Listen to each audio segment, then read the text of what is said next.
Students, once again I am going to read stanza 7 and stanza 10 before you. In my next lecture, elaborately I will teach you.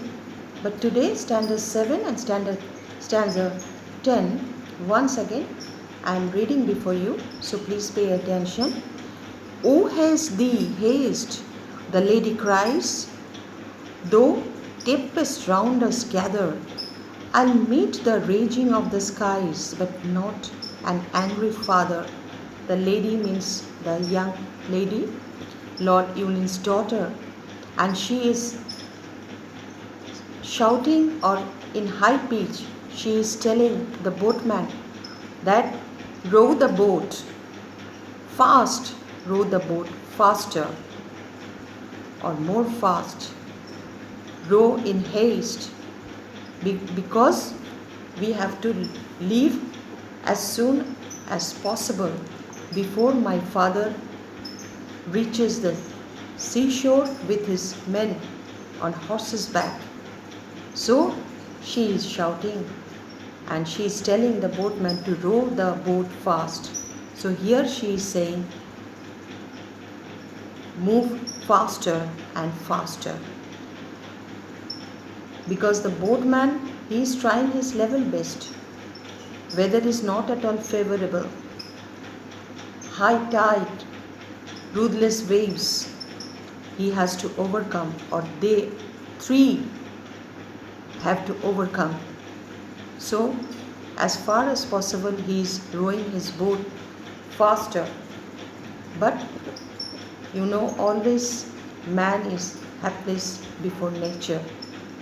And stanza 10 here, come back, he cried in grief across the stormy water, and I'll forgive your Highland chief, my daughter, oh my daughter.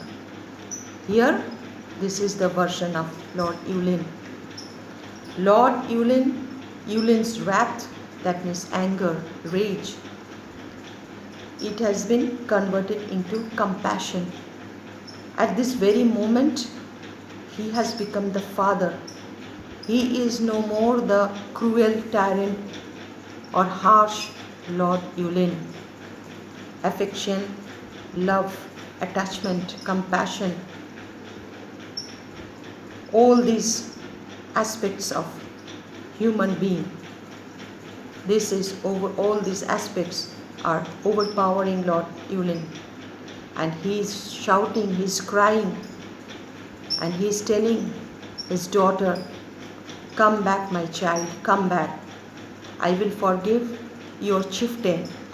I will forgive that young man. I will forgive the man of Highland, chief of Highland. And I will forgive you also. But only you return, only you come back. So here, through this line, or these lines, come back, he cried in grief across the stormy water, and I'll forgive you, Highland chief, my daughter, oh my daughter. A father's character or characteristics overpowers Lord Yulin. Here, at this very moment, he has become father, because in front of him, his daughter, his child, she is too near to death. He can see the death of his child in front of him, in front of the ruthless sea, the stormy sea.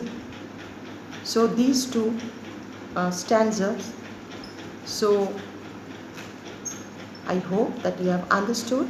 In my next lecture, I will tell you, I will explain you line by line, and apart from this, the critical appreciation or the central idea of the poem, the theme of the poem, and the plot of the poem is medieval period. medieval Europe,